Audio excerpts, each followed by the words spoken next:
Hello, so this is an overview of the synth I've made for my major project. As you can see here, it is called the Skynth.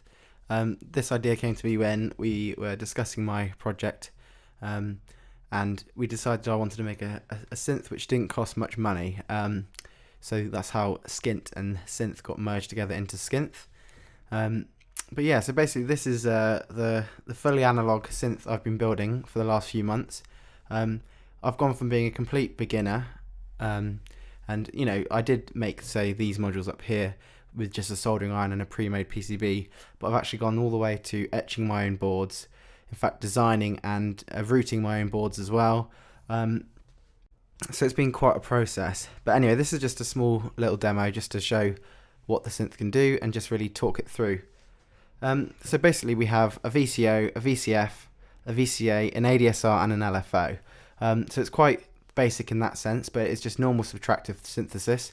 But yeah, everything is completely analog.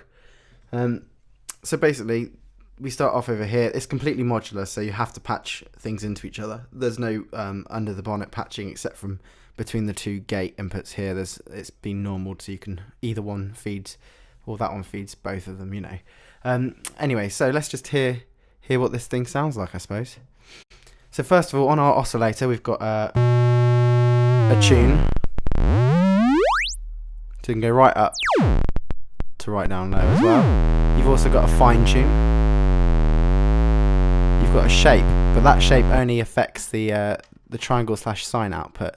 So yeah, you've got square output, which you just heard, and then we've got triangle and sine. So at the moment, that's our triangle output, and this switch here switches it to a sine, so you can choose between the two there. And then this shape slowly blends it into being a sawtooth.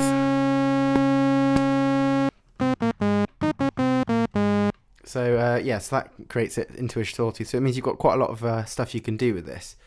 So as well as this, you've got actually a shape CV.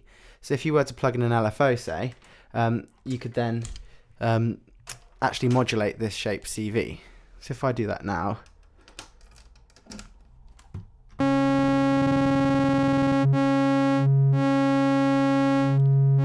so you can hear there it's modulating between sine and sawtooth, and wherever this knob is changes it a bit. So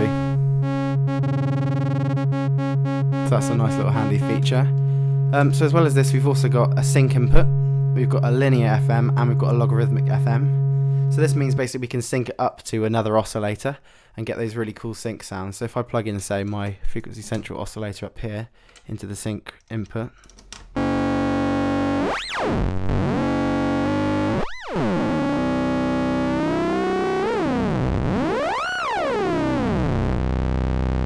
so you get those cool sync inputs, like sounds.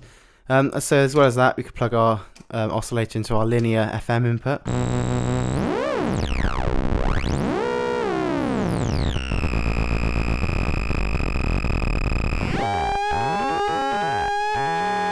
Or a logarithmic FM input.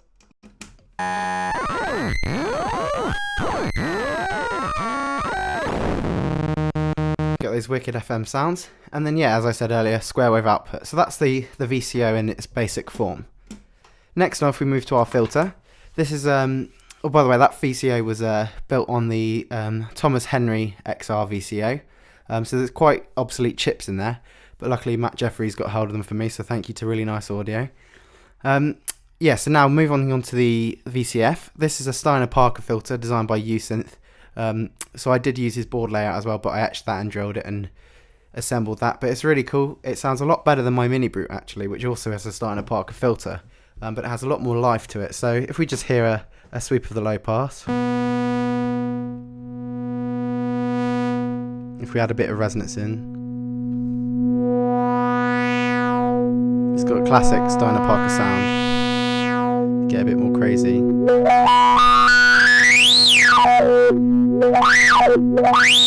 And you can go absolutely mental, but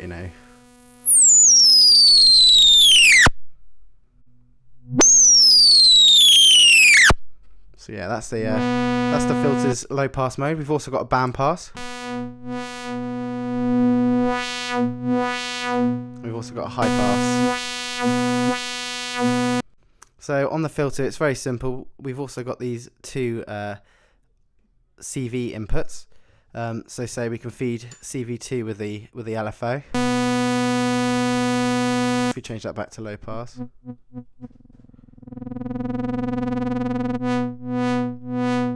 we can have a CV input, and then we could have like an envelope in the other one. It's also got a volt per octave tracking as well, so if you wanted to use the self-resonating filter. So yeah, as well as that, yes, you've got two CV inputs and then the volt per octave. We've also got an input level, and then yeah, resonance control, as I said. So there's not too much to it, but it sounds really great, and it's really lively and characterful and very unique compared to anything else I've got in this system. Next up is the very simple VCA. It's literally just an input, an output, and the CV control. This is one part of the synth I would like to improve in the future. However, at this knowledge of electronics I have, I think it's great how it is. You know, it does the job. It's basically it's Ray Wilson's design, found in his Make Analog Synthesis book. I had to do some adjustments to make it suitable for 9 volts.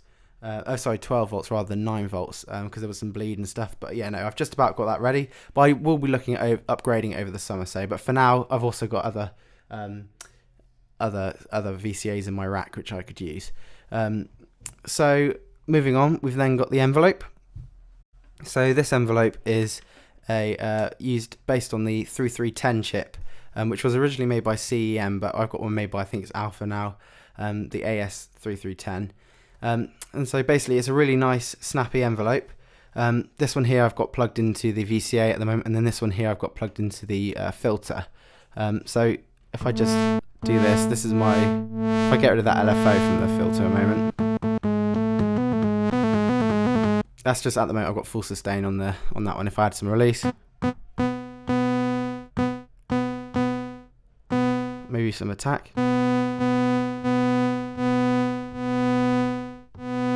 Right round here you get really long attack times. So there it comes very slowly, and you can go even further around and get up to like 20-30 seconds with it. So for now, if I just set that to a long sustain and release, and then I've taken my envelope 2 and plug it into the filter, turn down my cutoff a bit and up the amount. You can get really, you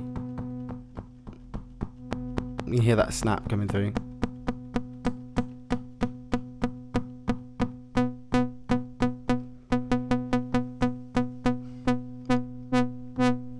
They're really cool envelopes. They sound really good. I was hoping to have CV inputs for the attack, decay, sustain, release, but in the end, through timing issues and stuff, I had to just go with the standard knob approach. However, if you are looking for an envelope with CV inputs for attack, decay, sustain, release, check out Really Nice Audio. They'll be releasing one hopefully very soon. We've got the prototype working, so very exciting times for them, and it's a really cool looking thing. Anyway, so then after the envelopes, we're moving on to our final section, which is the LFO, which I have already used. But yeah, so I'll just show you it close up. If I add this into my filter,